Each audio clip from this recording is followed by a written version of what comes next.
the subject is analog and digital communication. Earlier, during this latest, hello, am I audible? Yes, ma'am. Yes, ma'am. Yes, ma'am. Okay. So till last year, we had to, as your branch is electronics and communication, communication holds a major role. So earlier, we had analog communication as a separate subject and digital communication as a separate subject. So during the latest syllabus revision, that means for your batch, we have merged those two together, analog and digital, and now that is a subject, analog and digital communication. So initial first, maybe not half, but more than one third of the subject constitutes analog communication, and the rest will be digital communication. I'm just sharing the course plan with you just to go through the topics.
Okay, I cannot share a Word file.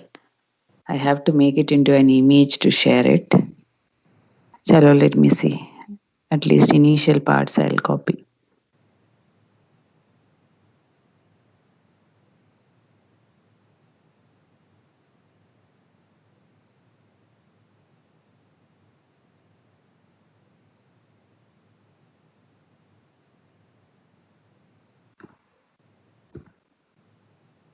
Excuse me, ma'am.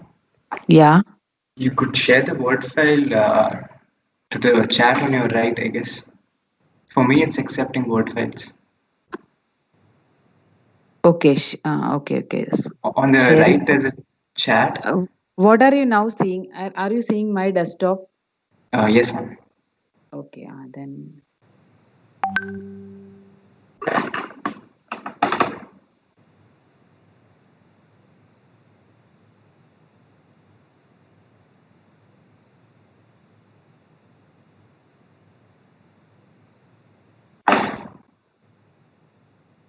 I'll share it personally in the chat window. So this is the tentative course plan as per the course coordinator. Prashant M. Prabhu sir is the course coordinator.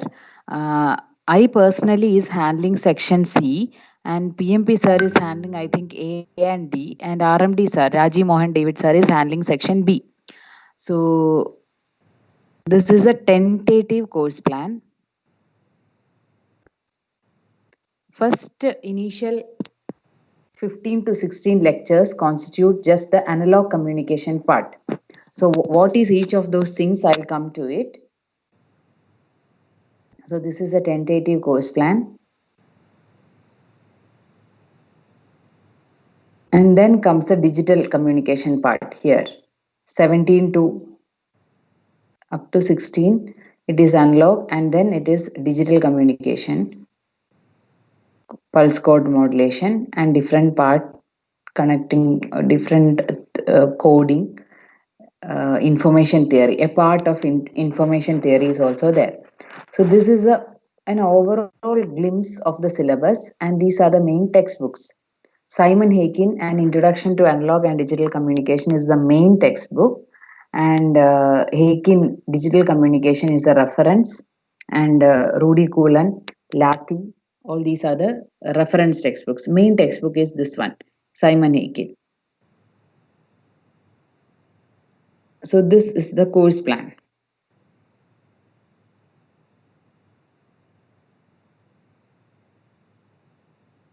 I have already sent the course plan PDF as well as Word file. You can continue, ma'am. Okay, sir, fine. So basically in this analog, do you have any idea what do you mean by an analog communication and digital communication? Any idea? I want anyone to volunteer.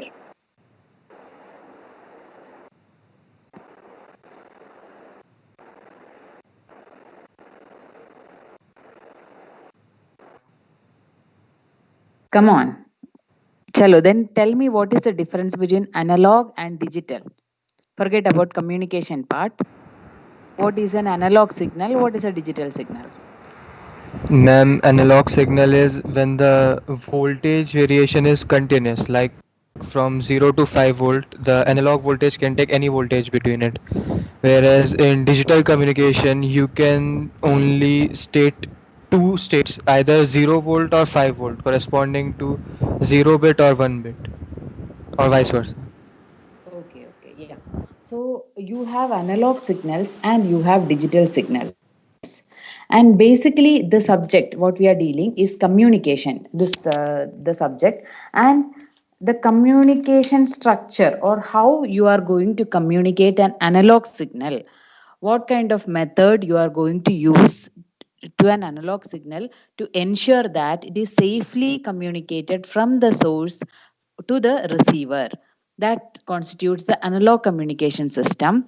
And what are the techniques you are going to use to communicate a digital signal from the source to the receiver? That is a digital communication. So the basic, you have a source, you have a transmitter, you have a receiver for all those signals. But how, basically, what are the processes happening in all these um, transferring techniques, or how we are going to send the signal to the channel securely and take it from the channel securely? So uh, that is a basic communication system. So for analog signal, you will have to use analog techniques for modulation and transmission.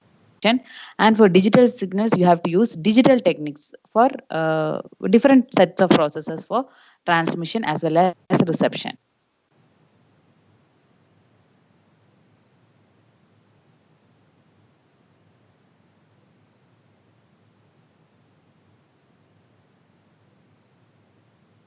Are you familiar with analog modulation schemes?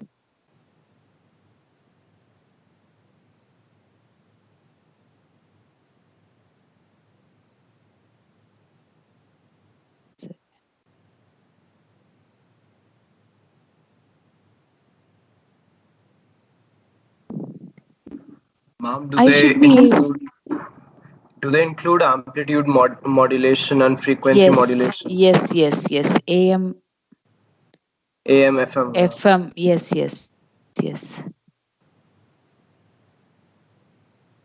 Yes, ma'am. So, like for amplitude modulation, like we take carrier wave and the we just modulate the two amplitudes of the.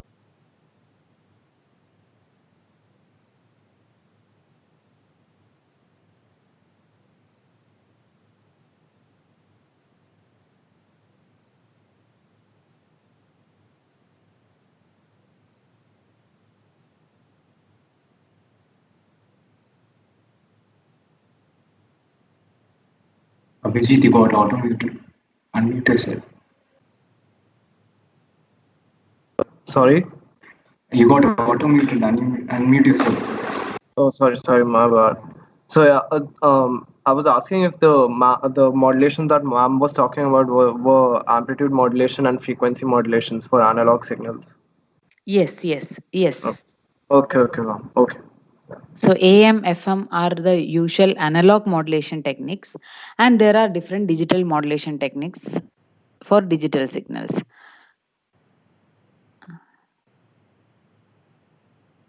So right now I'll share a PPT.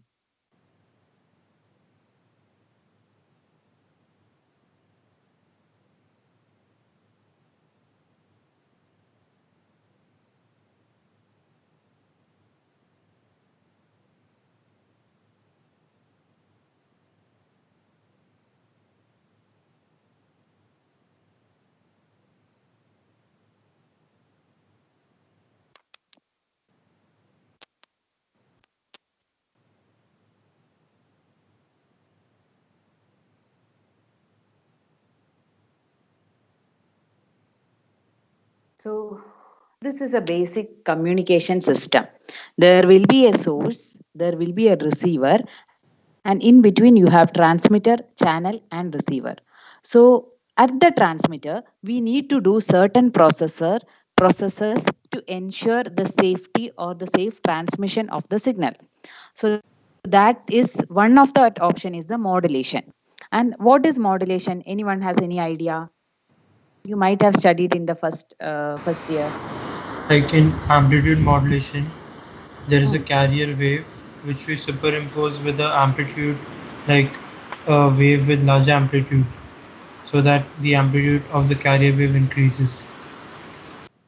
Yes. So it is amplitude modulation, but it need not be amplitude modulation itself. There are various modulation techniques, and amplitude modulation is just one of that. So the basic purpose of modulation is you will have a modulating signal.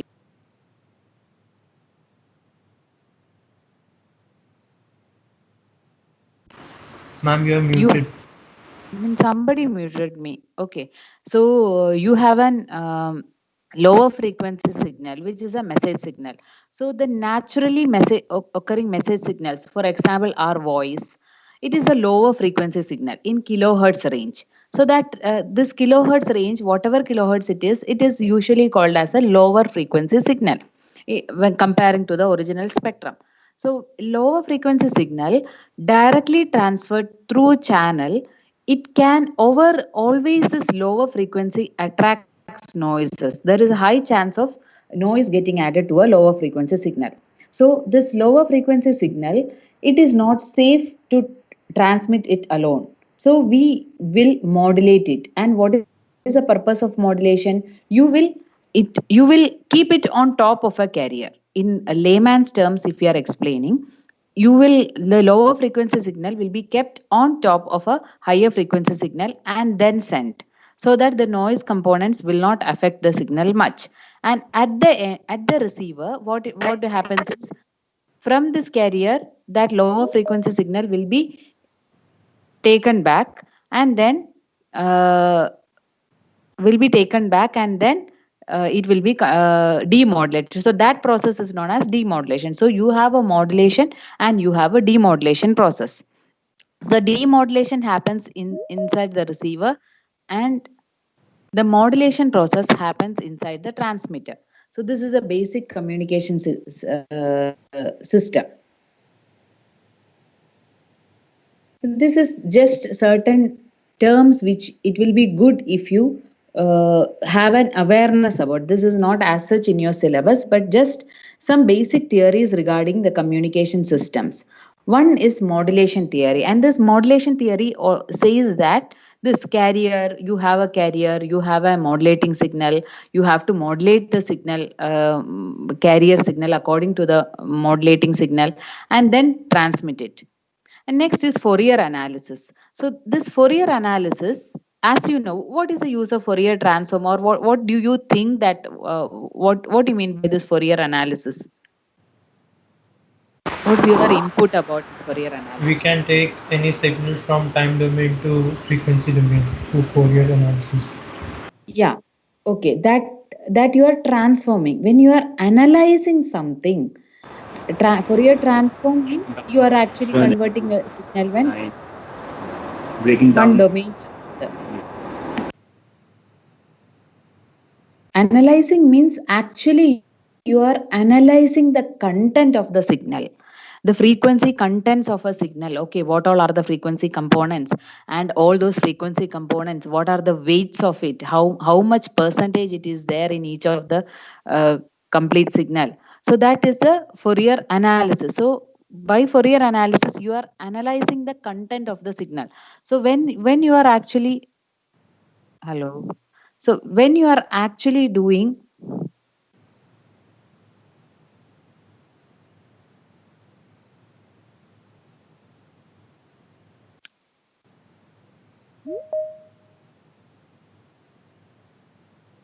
who is actually controlling the slide?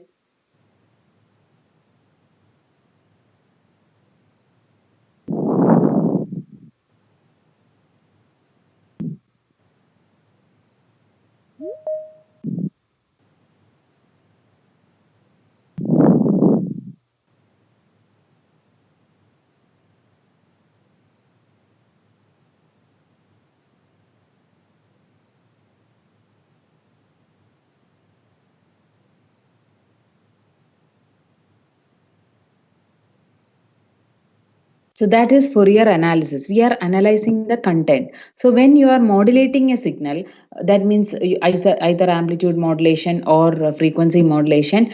After modulating, what all are the frequencies contained in the signal? Is it just the lower frequency signal and the higher frequency signal, or some combination of all these things is present? So like that, you have different, you can analyze it. Next is a detection theory. How you are going to detect the signal? By using what technique you are going to detect the signal as such. And next is probability theory and random process, by which you are actually finding out the probability of how much signal is there in that, how much noise is there. So these are basic terms which you need to know in dealing with communication system. The effectiveness of each of these term, or where it is used, you will be coming to know later. So now we are going to start with the subject, with our syllabus. So Fourier series. You know Fourier series. You have done trigonometric Fourier series. Okay. So what is exponential Fourier series? What is exponential Fourier series? Have you done that in mathematics class? Now it is relating the trigonometric Fourier series to the exponential one. Yes, very much yes. Yeah, the trigonometric Fourier series, you are expanding the signal. Suppose a signal g of t is there, you are going to expand it as components of cosine and sine terms. So say a0 cos 2 pi n by 2 pi by t naught plus a1 cos 2 pi t by t naught, like that, plus b sine 2 pi n by t naught, series of that. So this cos and sine terms are combined to make a trigonometric in the form. That means what is e to the power j theta? E to the power j theta is? Euler's form. Yes. Cos plus Yes. j cos sine theta. Yes. Cos theta can be written as as a summation of exponential j theta plus exponential minus j theta. E to the power j theta plus e to the power minus j theta by 2 will be equal to cos theta, and sine theta will be e to the power j theta minus e to the power minus j theta by 2j or 2i. So that will be sine theta. So each of these terms in the trigonometric Fourier series, you are expanding and combining and making it exponential Fourier series. So that is the exponential Fourier series, and this will be the way you are going to do the exponential Fourier series. X of t, you will have from k varying from minus infinity to infinity, ck e to the power j k omega naught t. This will be omega naught value, 2 pi by t naught, where t naught is the fundamental period.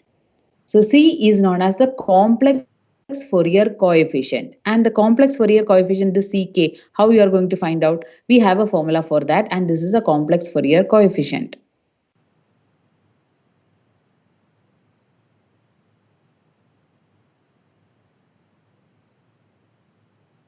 If so, this is a signal. It's a periodic signal.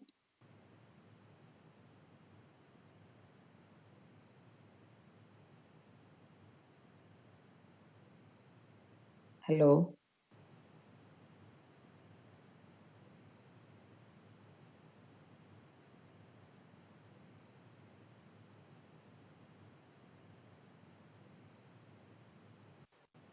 Are you seeing the PPT or it just went?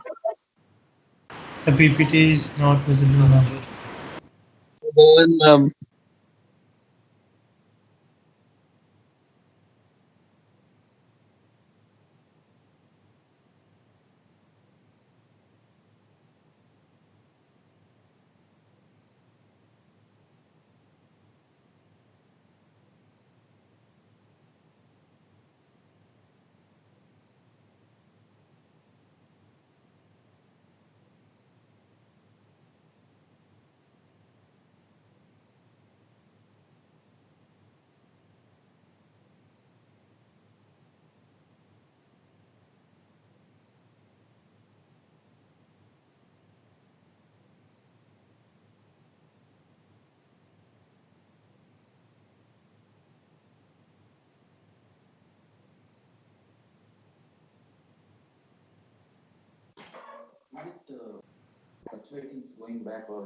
Yes.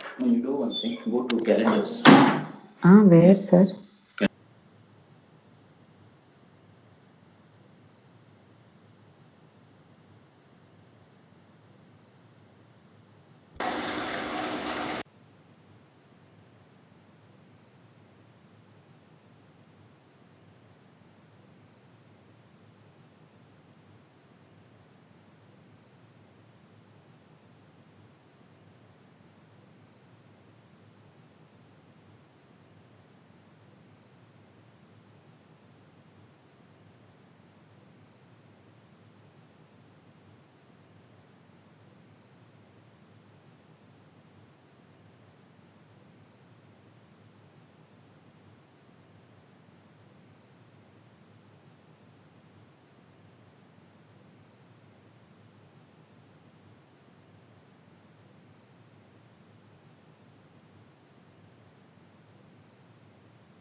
So this is a periodic signal, a periodic pulse train, we can call it so. So let us try to find out the spectrum of the signal using this formula.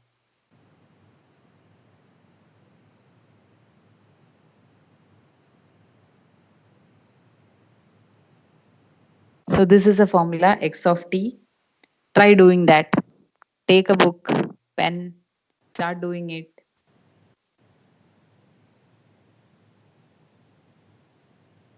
And ping me the answer in the chat window.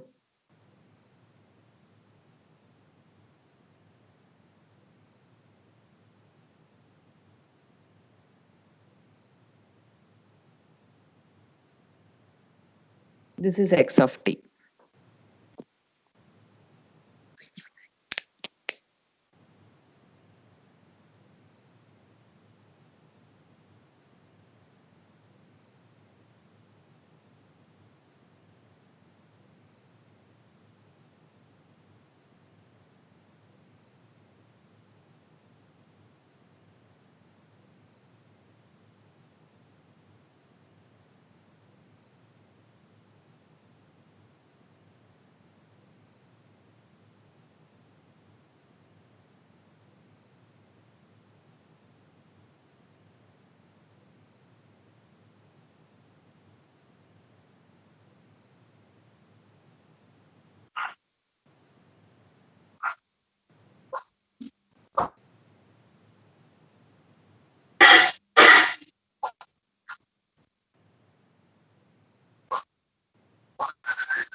Excuse me, ma'am.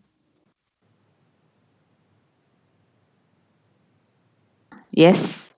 Ma'am, I just wanted to check if you were on the same slide as the question because it's lagging for me over here. Uh, are you on the same slide as the question is?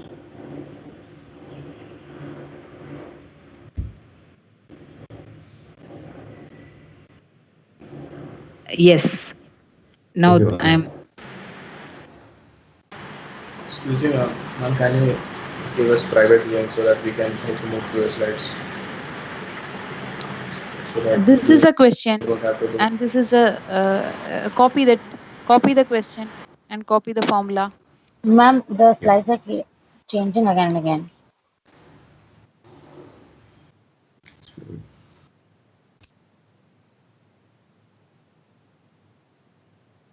So this is a formula. Ck equal to 1 by T0 over the time period x of t e to the power minus j k omega naught t dt.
So applying the formula.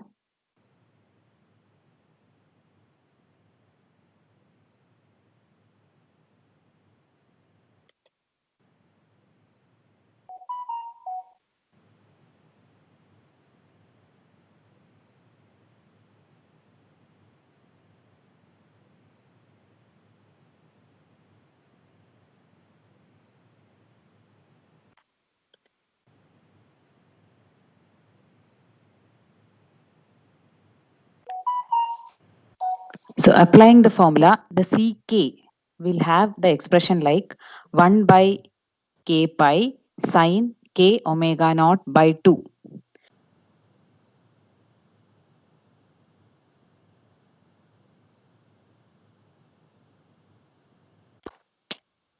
The points to be noted here are, you just see how the spectrum, the Ck, you are going to plot the spectrum of the signal. See, this is my signal. you are going to plot the spectrum of the signal. Spectrum of the signal means what? You are trying to find out what all are the frequencies found in this signal. So what do you mean by frequency? The changes in the time domain will be reflected, or in the time domain the signal representation, how fast the signal changes are going to be represented as values of frequency. Okay, suppose what do you expect is the frequency of this region?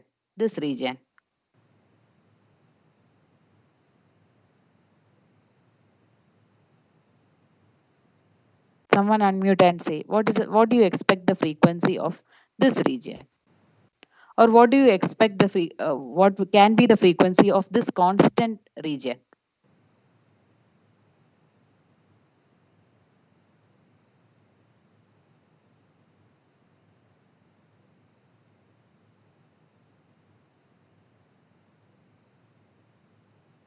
Tell me.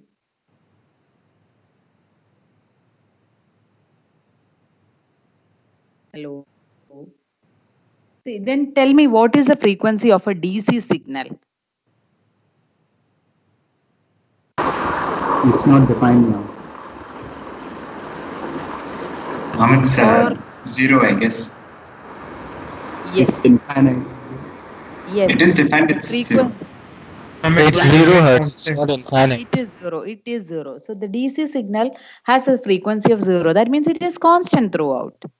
So like that, what are the frequency contained in this signal is represented by the spectrum. You are going to find out the CK, the coefficient, and the coefficient, the weights of the coefficient, or if the coefficient. If you see this equation, you will get to know this x of t. By doing the Fourier series representation, what you are going to do is, this x of t is splitted as weighted sum of certain frequencies.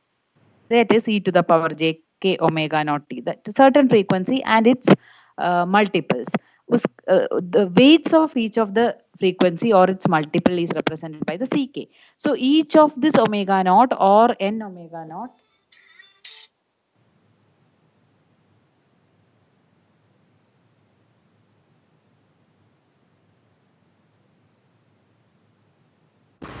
Ma'am, you have been muted.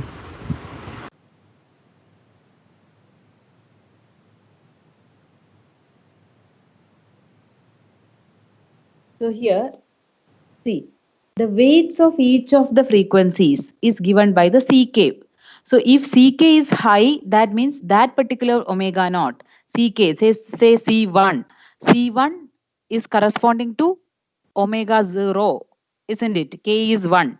So omega 0. CK is high means that omega 0 is having a significant component.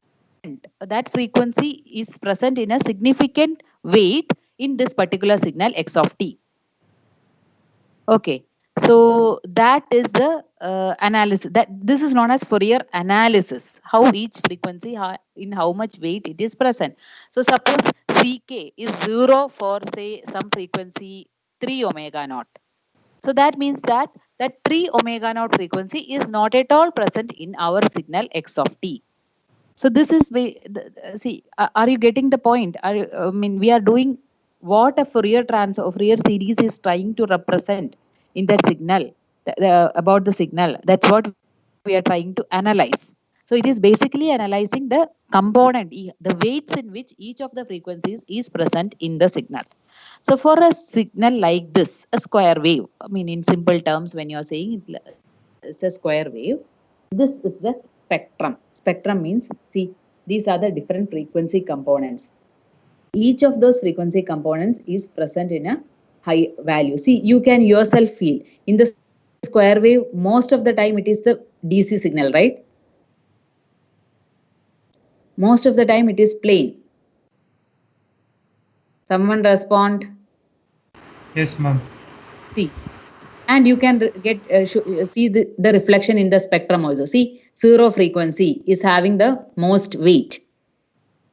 And next comes the still lesser frequency. Then in between certain frequencies are having zero weights. That is not at all present. And in between, certain frequencies are present. So see, this is how you are analyzing a spectrum. So each of the frequency component and how much weight it is present.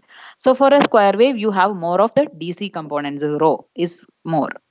And what you try to understand from this is a continuous signal with abrupt changes. Yes, Murli Krishna.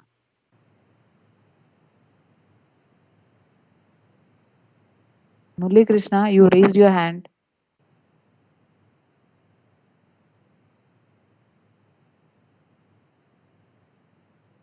Okay, by mistake. So this is the spectrum for different. See, this is a spectrum. This is a spectrum. This is a spectrum for the different values of t. Here, as you see, this t was not fixed. This capital T was a variable. So according with the T, you have different different patterns for the spectrum. Overall, the pattern is the same only. It looks like a sinc function, but the difference between each of the spectral component will be different. The line spacing in the amplitude spectrum, this is known as the line spacing. Line spacing in the amplitude spectrum is determined by the time period T. And the envelope, this maximum height. Okay, somebody is taking over. See, I will also learn all these things, okay? It is just a matter of time. Today, all you are doing all these circus means tomorrow I am also becoming more smart. Don't irritate. If you want to, I mean, who is asking you to continue? You can go.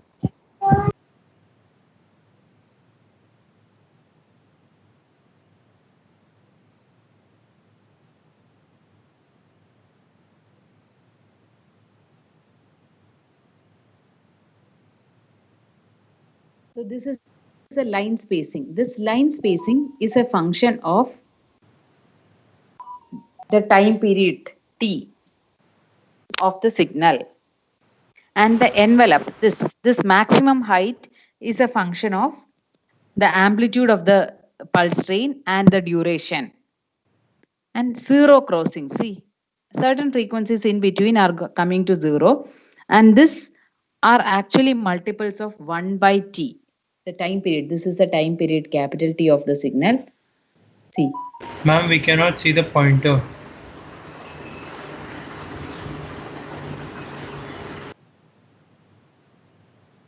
Why that so? Now also you cannot see? No, ma'am. How to do about that?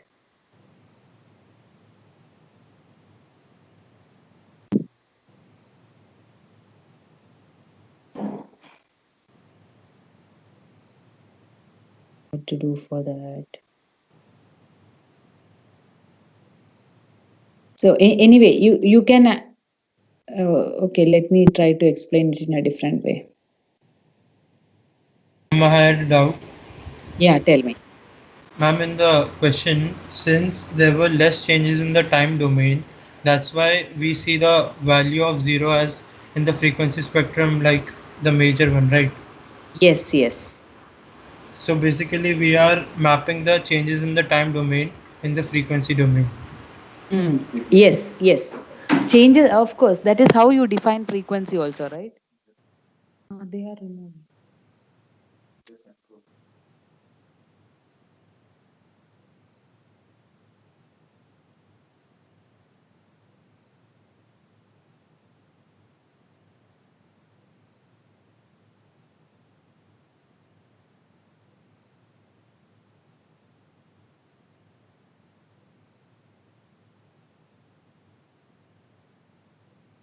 Ma'am, you have been muted again.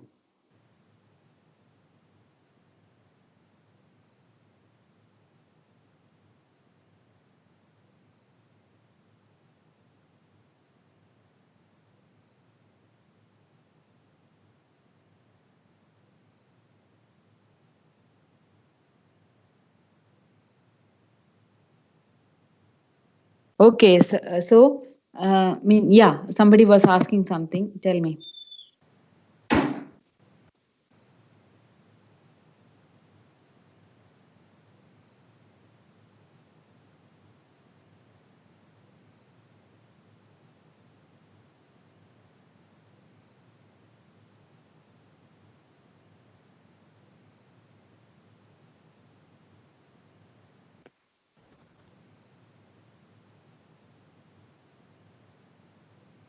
This one, this minus 5 pi and this 5 pi.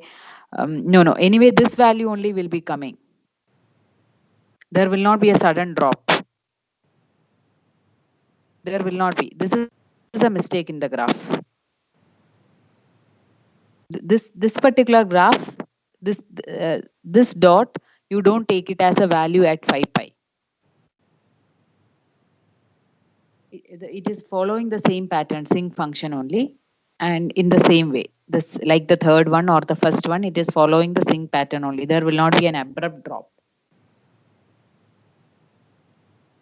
Here, just I put this graph just to show that the line spacing, see the width between each of this. See here, are you seeing the pointer now? No, ma'am. So the line spacing, the width between each of the components, each of the spectral components is determined, is a function of the time period t of the graph of the main signal, original signal. So that is about, and see, two things. One thing is time period has an influence on the line spacing. Here, this is for a different time period signal. This is for a different time period signal. Each one is for different time period signals. And as the time period is changing, the closeness of the graph changes. So that is a line spacing. And another envelope, the maximum height of the amplitude spectrum is determined by the is a function of amplitude and duration of the pulse. So that is about the spectrum of the signal. And next we are going ahead with the Fourier transform. So Fourier transform, you are very much familiar with the Fourier transform. What is the difference between Fourier series and Fourier transform?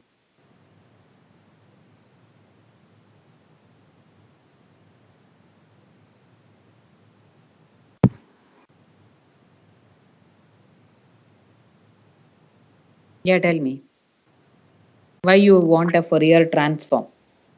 Excuse me, ma'am. Non-periodic signals, we use Fourier transform. Yes. So for non-periodic signals, to represent a signal in the frequency domain, you are using Fourier transform, and this is the expression for the transform as well as the inverse. This is the expression. Excuse me, ma'am. Yeah. Ma'am, regarding the last slide, you said that the amplitude of the envelope depends on the amplitude in the time domain, and yes, that can be explained by conservation of energy. However, you also said duration of pulse also contributes to the amplitude of the envelope. Yes. That's for two factors: amplitude as well as duration of the pulse, and the A and T both contributes to the maximum envelope. I'm sorry, A and T are? A is the amplitude of the signal square, and duration is T. So if we have a higher and T, both contributes to the amplitude envelope, and the line spacing, the distance between the lines in the discrete spectrum is a component of is a function of the period T naught. Okay, so if we have two time domain signals with the same time period, however, one has a higher duty cycle, so that will have a larger envelope, right?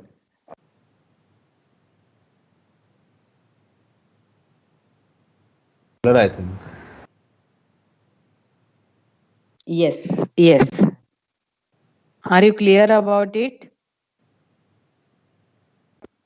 Yes, ma'am. Thank you. Okay, yeah. It makes sense, right? The larger is the DC component. It looks like as if more the DC part, the center will be more. Yes, ma'am. Kind of that. I mean, it is not always possible to directly relate in that way, because then, I mean, in a logical way, all of a sudden, but slowly you may be able to relate it. You will be able to relate it. But you have Okay, to ma'am.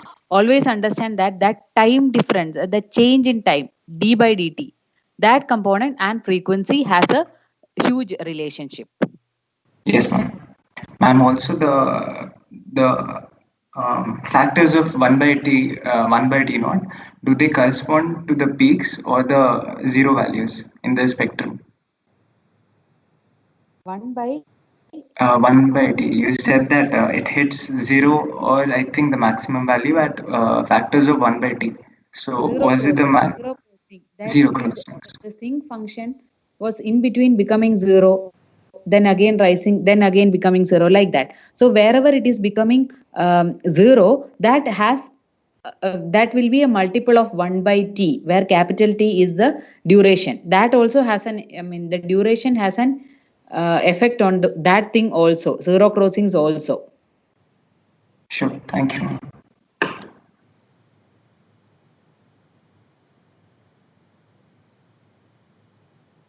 So we are going ahead with Fourier transform. Fourier transform is another way of representing in the frequency domain, where only not only periodic signals, to represent non-periodic signals also. So this is the expression for Fourier transform. And you are aware of this Dirichlet's conditions to make a signal Fourier transformable. The g of t, the signal should be have a finite number of maxima or minima in a finite time interval. It should have finite number of discontinuities, and it should be absolutely integrable. Minus infinity to infinity, gt dt should be less than infinity. It should be summable in short terms. So this also you are aware of the conditions.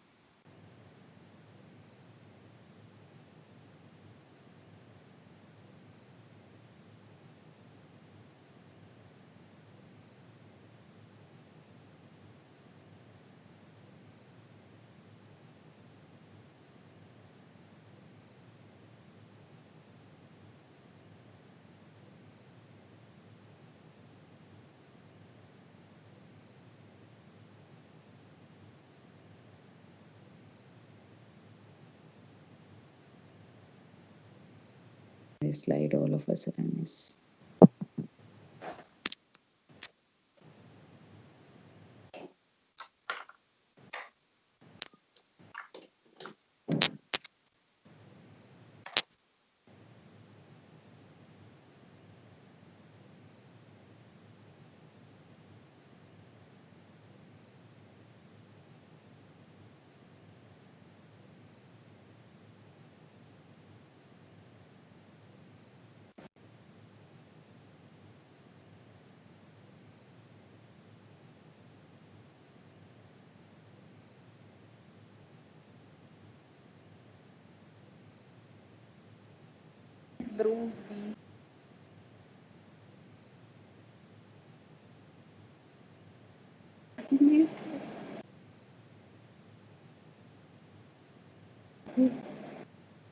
Is not changed.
So if so, let us draw the, let us find out the Fourier transform of this rectangular pulse. Rectangular pulse.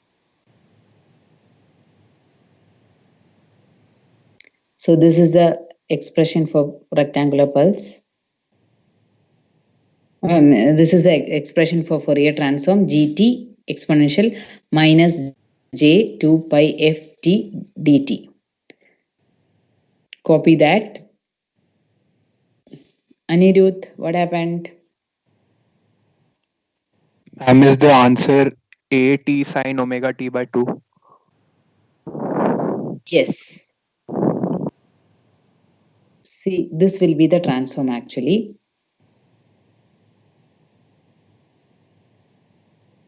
The rectangular pulse.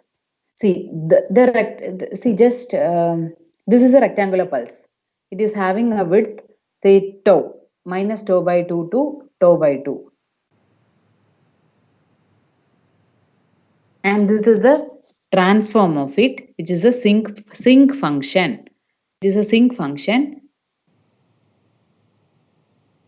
And this will be the amplitude spectrum and the phase spectrum of that.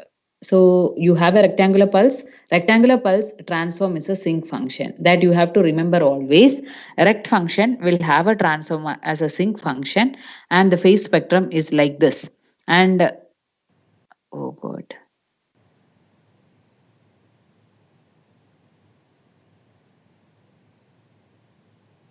So this you have to remember. A rect t by t is equal to a t sinc ft. So copy this expression. Rect function and sinc function. It is going to be of great use always.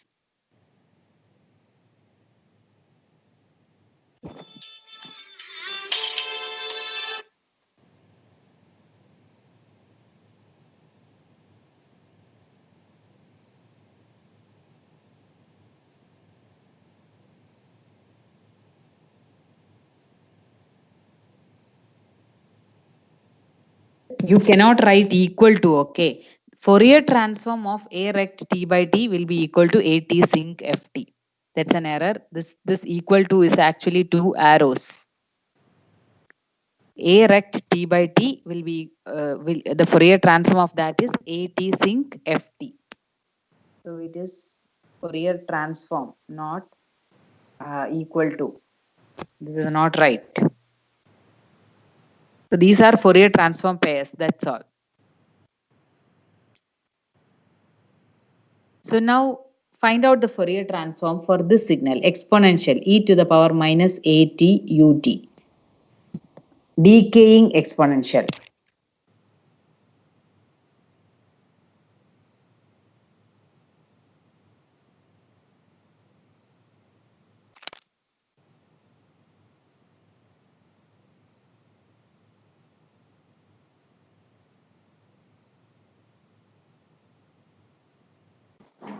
Ma'am, is it 1 by a plus j omega? Yes. The transform of that is 1 plus 1 by 1 plus 1 by a plus j 2 pi f, which is gf. So this is a Fourier transform of a decaying exponential. So now let us go ahead to the properties of Fourier transform.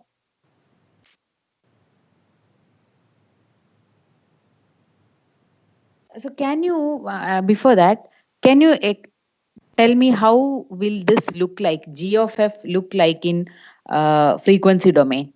How will be the spectral distribution of this?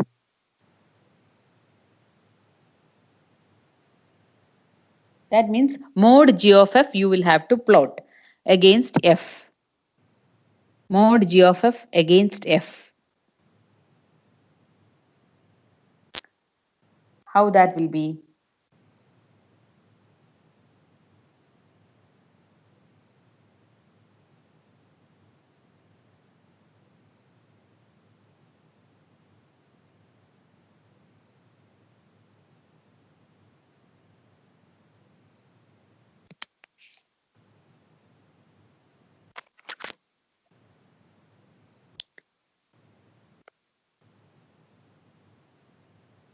I have not plotted it here, but try to find out.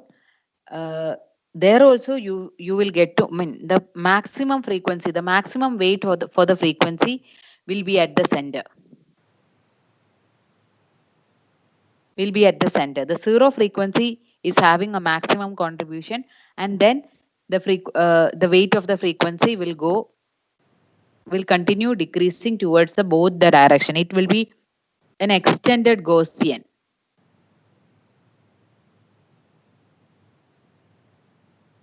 So now let us go ahead with the properties of Fourier transform.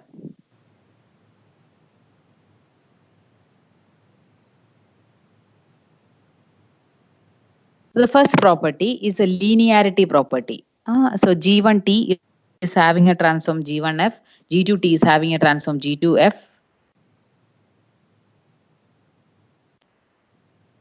Then the scaled version of G1t, C1 G1t plus C2 G2t will have a transform of C1 G1f plus C2 G2f. So if this is the rule, can you interpret it to a little bit more? Can you have an insight into it and tell me what will be happening in the spectrum side? G1t is having a spectrum, G2t is having another spectrum, and the same way as G1t is scaled in the time domain, the same way the spectrum is also getting scaled.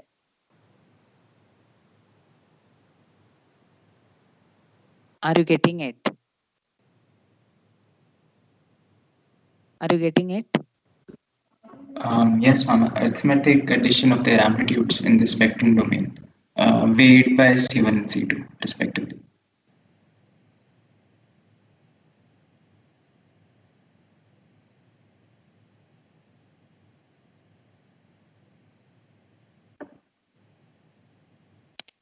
A probable case I'll try to show. This is say G1t. Say it is a rectangular pulse, some signal. Okay, G1 in the time domain. This is time t. Okay, this is G1, and say this is G2. This is with respect to t. This is G2. Okay. Are you seeing it? Is it visible? No, ma'am, it's not visible. Only the whiteboard is visible, but what you are writing is. Ma'am, it is No visible. Ma'am, it is visible now. Now it's visible. Okay.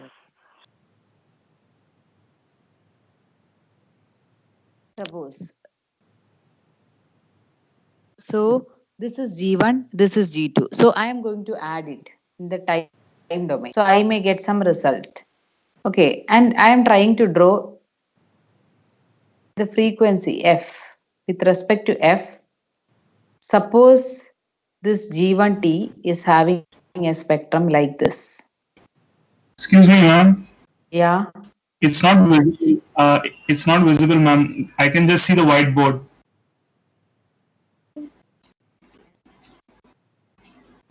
Maybe I think depends on your internet connection. It may be Same here, ma'am. It's not visible. It is visible, but it is lagging.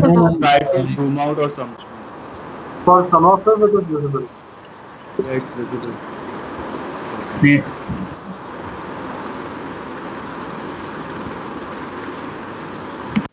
How to do? So that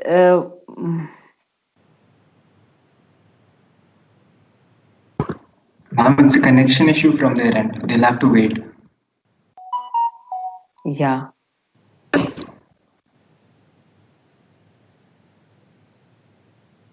You could continue afterwards. They can export the diagram and save it in their laptops.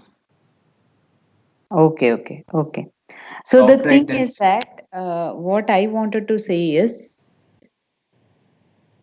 G1T and G2T in the time domain, it may be at two different locations. Okay, suppose it is a rectangular pulse at one point and another G2T is a rectangular pulse at another point. So while adding in the time domain, it may not be intersecting. But in the frequency domain, there is a high chance that, or there is a good chance that both the spectrum intersects and it can have overlap.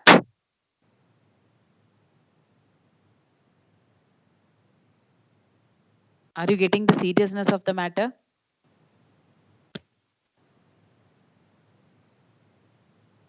Hello? Hello? Can you explain the last part again? The diagram wasn't visible. Signal domain, in the time domain, though no two signals are interacting each other. Suppose right now I mean, let us take in the time domain. I spoke something about right now, and say after some time I spoke something else. So in the time domain, my voices never interacted. One signal was at one particular point of time, and after duration only the next point came. Okay. Next, whatever I conveyed next, say I said ah now. After some time, I again said ah. In the time domain, these two didn't overlap. You were clear about it. You could listen to it properly. First ah, and after a duration, second ah, you could listen to it properly. Isn't it?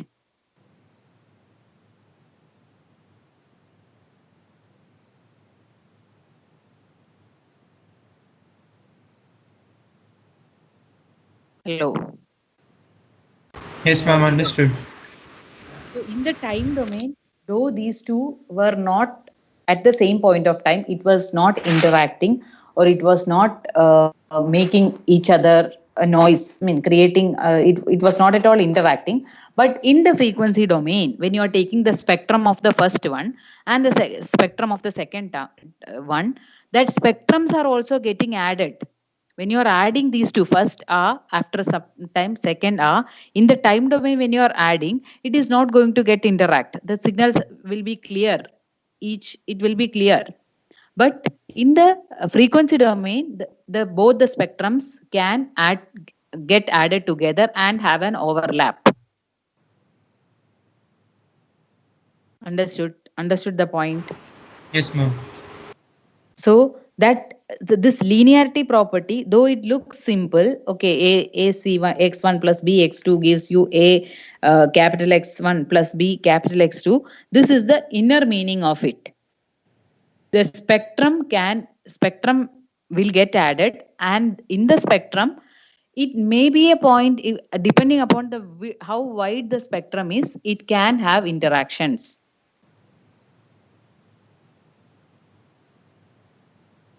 So signal addition is not a simple thing. That's all. G1T, G2T getting added is not a simple thing. It may be okay in the time domain, but in the frequency domain, it may prove as a disturbance later. So suppose you have only the spectrum with you, to separate those two, it will be a problem. Are you getting the point?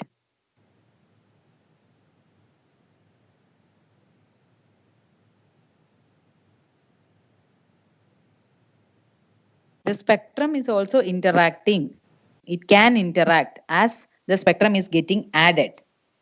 So that is the linearity property.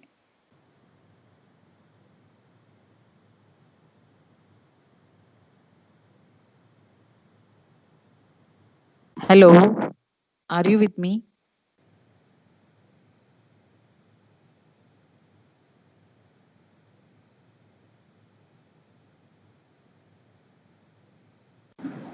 Yes, ma'am.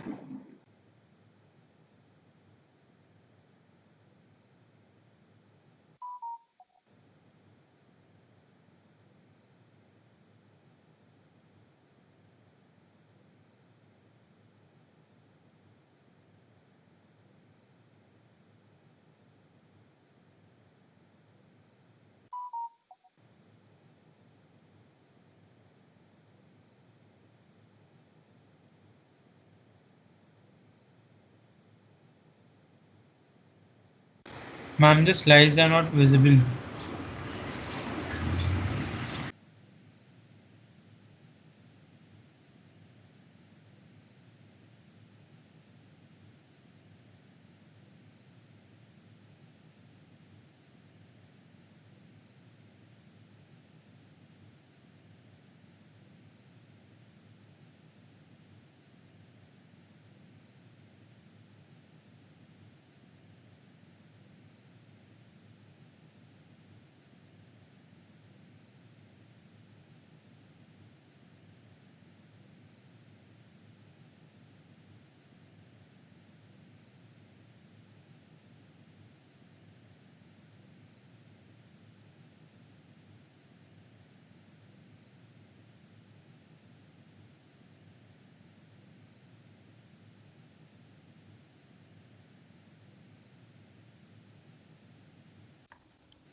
Exponential minus at, you know the transform.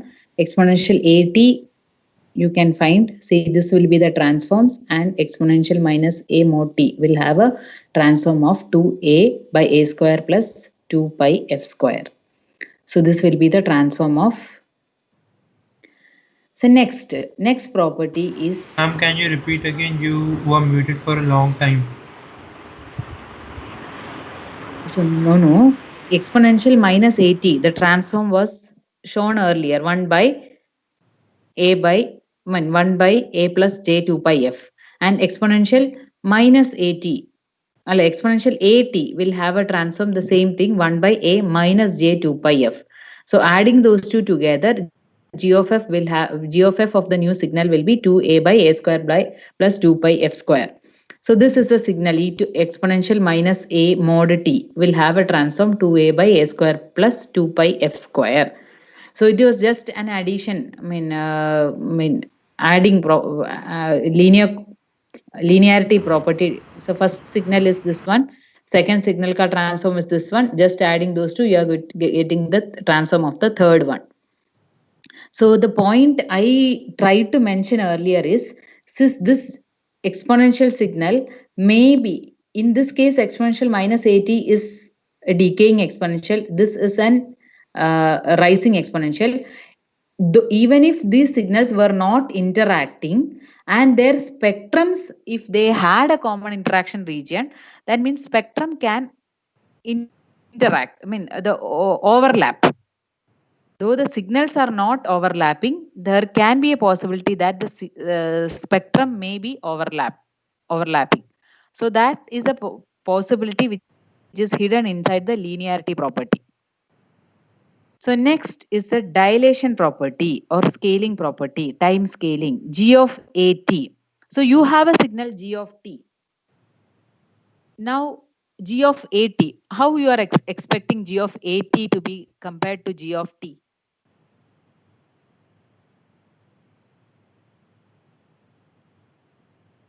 Sin T and sin 3T. How will it be?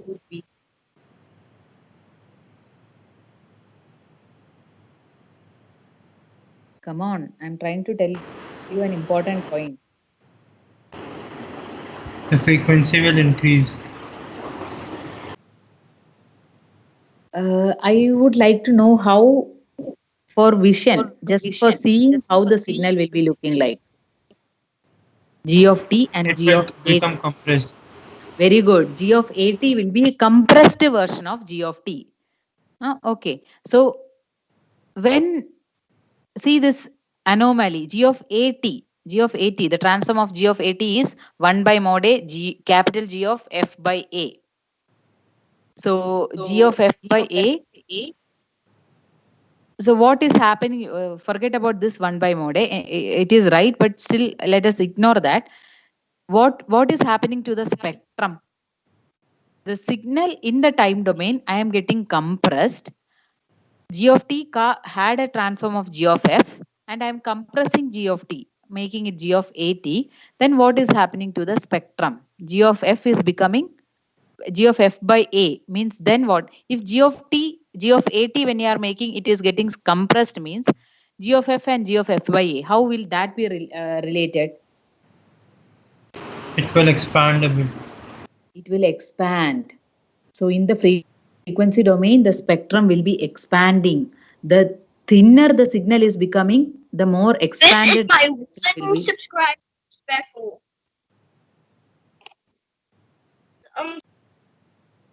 Siddharth. Okay, so the signal is getting compressed, but the spectrum is getting expanded,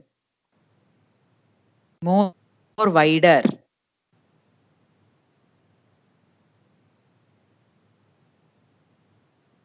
Can you relate to something over here? Compare between this is also an information with a little bit more depth to it.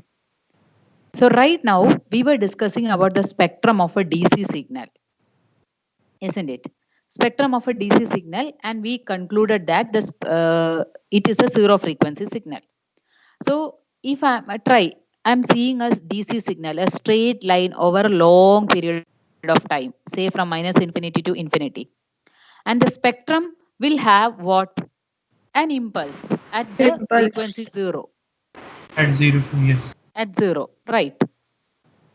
So what you are going to do now, if I am trying to shrink the DC, so after some time it is becoming a rect function, and then after some time it is becoming a still smaller.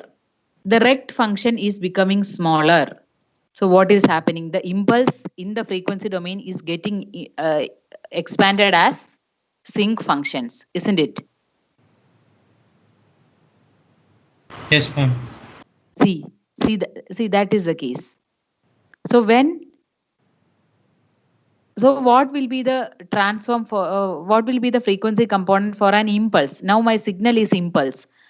I had a DC, I mean I'm shrinking it to rect function, and then again I'm shrinking it, and finally I'm shrinking it, and I'm making my signal as an impulse. Only at time 0 you are having an impulse. What will be the transform of it, or what will be the spectrum of it?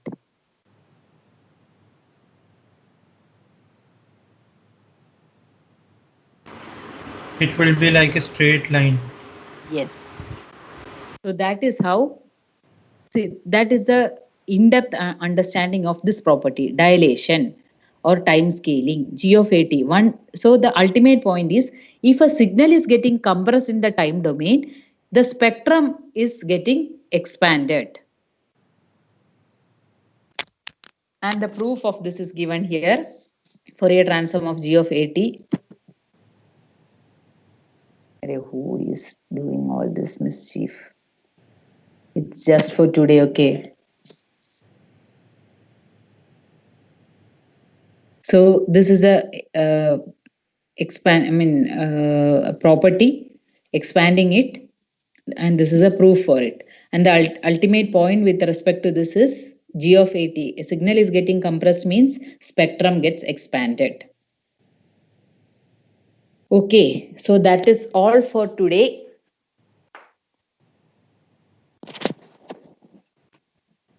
Hello. Excuse me. Yeah, tell me. And the last example that you gave us from DC to rect to impulse. For what values of A? For increasing values of A or decreasing values of A will this occur? If we increase the values of A. 1 second, sir. 1 second.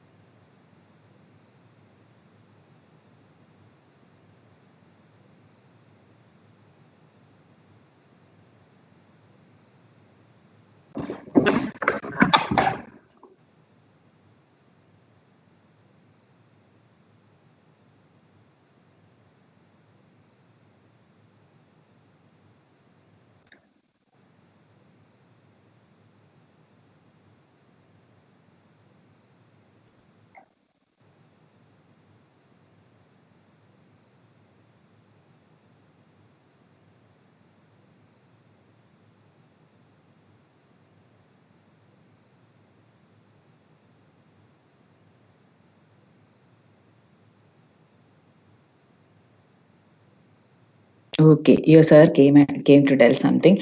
Okay, yeah. Tell me, impulse and DC. Yeah. Yes, ma'am. So the example you gave us from DC to rect to impulse. In the previous slide, there was a dilation constant given. So for what values of A will those changes occur in the time domain? For values A greater than 1 or for less than 1? See, that's what.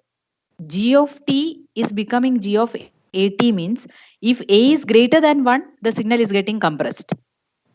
For A greater, see G of T and G of 3T, if you're comparing, G of 3T looks like a compressed version of G of T. But G of T by 3 looks like an expanded version. Yes, ma'am. Okay, so that's what I used. Real numbers. Not fractions. A should be a real number. If I'm telling that, so it is always vice versa. That means if the signal is getting compressed in the time domain, in the spectrum it is getting expanded. Yes, ma'am. Okay. So anything else? I'm winding up the class. Thursday we will see.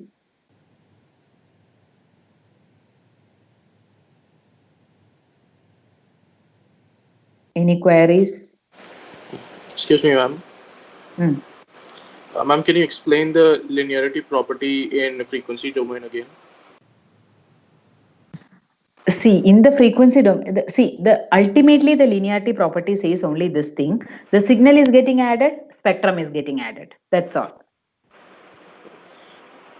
Because you mentioned that there was that in the signal that in the frequency range there will be some disturbances if the frequency range is big enough. I'll tell you.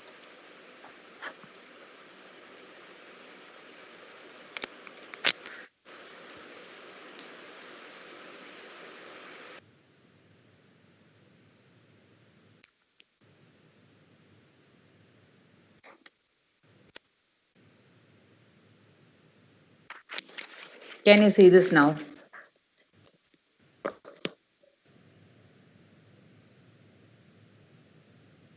Is it visible? Yes, sir. Yes, ma'am. Oh, yeah. So this is G1T. This is G2T. I am trying to add it together. Definitely the signals are not overlapping. No. But see the spectrum. This is also a rect function. This is also a rect function. So the rect function transform will be a sinc function. and this is another shifted sinc function. I'm just assuming, okay, not exact to the point, but suppose. So this sinc function, though the rect is limited in time, the sinc function is extending from minus infinity to infinity. That is how the transform is. Yes. So this is also a rect function. This sinc function is also extending from minus infinity to infinity. So as the linearity property says, the signal is getting added, the spectrum gets added. The signal getting added in the time domain, there is no what to say? It's not the voice or the whatever signals it is getting. It has its own distinguishing factors. This is one signal, this is two signal. It's not overlapping. But the spectrum getting added, both gets overlapped. Yes, it is because they extend to infinity. Somehow there can be a chance that because there is no direct relationship between how a signal looks and how its spectrum can look, a band limited signal will have an unbounded spectrum. Yes. An unbounded spectrum will have a band limited signal, and even the vice versa. A continuous, not at all limited signal will have a bounded spectrum. That point I'll come to it later. So the spectrum getting added is not something very simple. That's all. I was just trying to give an insight to it. The linearity property says only this thing. Two signals getting added, uska spectrum also is getting added. So the spectrum getting added is not something very simple thing, because when the spectrum get added, in the overlapping regions also the spectrum is getting added. That means it is losing its integrity. Each signal in the spectrum side, the frequency side, it may be losing the integrity. There is a chance. That's what I was trying to explain in whiteboard. Okay, understood, ma'am. Okay. So anything else? Or shall we stop? Hello, someone point out. Someone say something. I'm just speaking to them. Okay. Okay, then bye. See you on Thursday. Thank you, ma'am. Bye. Okay. Thank you. Bye. Thank you, ma'am. Thank you, ma'am.